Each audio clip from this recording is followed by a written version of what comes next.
Hi hello नमस्ते. मी प्रियांका. माझ्या YouTube चॅनलमध्ये तुम्हा सगळ्यांचं पुन्हा एकदा मनापासून खूप खूप स्वागत करते. तर बघा, आज आपण तुम्ही इथे बघितलंच की आज आपण फरसबीपासून काहीतरी छान आणि वेगळं असं काहीतरी बनवणार आहोत. तर त्यासाठी बघा, इथे फरसबी घेतलेला आहे पाव किलो. आणि हे फरसबी बघा, मी स्वच्छ शेंगा आहेत या फरसबीच्या. तर या बघा, मी तुम्हाला दाखवते, अगदी स्वच्छ धुवून घेतलेल्या आहेत.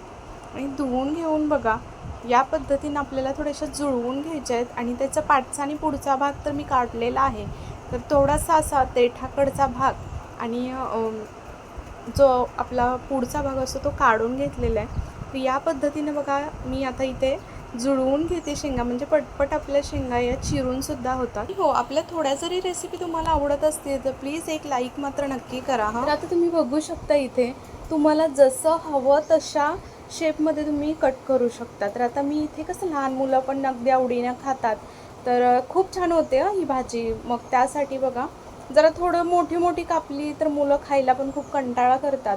तर असं छोटं जर पीस असतील तर खायला पण त्यांना असं बरं वाटतं. तेवढाच घास आपला पकडला आणि खाऊ शकतात. तर यासाठी बघा, मी अगदी छोटे काप करून घेतले. तुम्हाला जसं हवं तसं तुम्ही कट करून घेऊ शकता. जसं की लांब काप करून आपण मधून तिरके चिरूनसुद्धा घेऊ शकतो, किंवा म्हणजे थोडेसे असे लांब तिरके न कापतासुद्धा मोठे गवार जसे आपण निवडतो तसे सुद्धा तुम्ही करू शकता.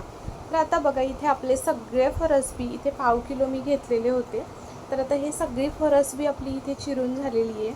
तर आता बघा, तुम्ही बघू शकता, कलरसुद्धा खूप छान आहे. तर हा कलरसुद्धा असाच्या असा राहण्यासाठी मी तुम्हाला काही म्हणण्यापेक्षा एक महत्त्वाची अशी टिपसुद्धा सांगणार आहे बघा. तर त्याआधी आपण इथे काही टोमॅटो, कांदा, बटाटा जे पण काही आपल्याला लागेल ते सगळं चिरून घेऊया. तर आता बघा, हे जे टोमॅटो घेतलं आहे ते सुद्धा स्वच्छ धुवून घेतलेलं आहे. आणि बघा, त्याच्यातील जे आंबटपणा असतो, म्हणजे जसं की बिया वगैरे असतात, थोडंसं पाणी असतं, तर ते पूर्ण बघा साईडला डिशमध्ये काढून घेतलेलं आहे. कांदा एक मीडियम साईजचा घेतला आहे. आणि इथे तुम्ही बघू शकता बटाटा घेतला आहे. तर हा जो बटाटा आहे तर हा फक्त धुवून घेतलेला आहे, वरतून स्वच्छ माती वगैरे असते. आणि नंतर बघा, साल बिलकुलसुद्धा काढलेली नाही. साल न काढता तुम्ही एक वेळा करून बघा, आणि खूप छान होते चवीला भाजी. आणि नंतर बघा, आता हा आपली भाजी म्हणजे भाजी बनवेपर्यंत बटाटासुद्धा काळा पडू नये यासाठी बटाटा पाण्यामध्ये ठेवलेला आहे. एक 3 ते 4 लसूण पाकळ्या बघा ठेचून घेतलेत. आणि आता आपली कढईसुद्धा गरम झालेली होती. कढई गॅसवरती ठेवून कढई गरम करून घेऊन त्याच्यामध्ये मी 2 चमचे तेल घातलेलं आहे. कमीत कमी तेलामध्ये सुद्धा मस्त भाजी होते. 2 चमचे तेल घातलं. जिरं मोहरीची छान फोडणी केली आहे बघा. त्याच्यानंतर छान जिरं मोहरी फुलले हे कांदा घातला आहे मीडियम साईजचा, जो आपण कट करून बारीक घेतलेला होता. तो घालून छान अगदी त्याचा कच्चापणा दूर होईपर्यंत परतून घेतला. त्याच्यानंतर काही लसूण पाकळ्या होत्या आपण ठेचलेल्या, त्या घातल्या बघा. नंतर कोथिंबीर घातलेली आहे. आणि कोथिंबीर घालून हळद थोडीशी घातली आहे, पाव चमचा. आता बघा, या फोडणीमध्ये जेव्हा आपण कोथिंबीर घालतो की नाही, तेव्हा मस्त असं छान टेस्टसुद्धा येते. म्हणजे जो आपला कोथिंबीरचा जो फ्लेवर असतो, असा छान असा भाजीमध्ये छान पटकन असा उतरला जातो बघा फोडणीमध्ये. त्याच्यानंतर हे जे फरसबी होते तर ते फरसबीसुद्धा छान असे घालून घेतले. आता मी तुम्हाला सांगते, ह्याच्यामध्ये मीठ घातलेलं, आपण जेव्हा हे फरसबी घालतो तेव्हाच आपण त्याच्यावरती मीठ घालायचं आहे. म्हणजे कसं, मिठामुळे छान पाणीसुद्धा सुटतं बघा. आणि नंतर आपली जी फरसबी आहे अगदी शेवटपर्यंत अशीच्या अशी हिरवीगार राहते. तर ही टीप नक्की लक्षात ठेवा. आणि त्याच्यानंतर तुम्ही आता इथे बघितलं, बटाटासुद्धा घातलेला होता. बटाटा घालून छान असं त्याच्यामध्ये बघा 1 चमचा मी कांदा लसूण मसाला वापरला आहे. आणि फक्त थोडंसं धना पावडर वापरलेली आहे, पाव चमचा. त्याच्यानंतर तुम्ही बघू शकता, इथे टोमॅटो घातलं. आणि टोमॅटो घालून छान अशी एक वाफ काढून घेतली.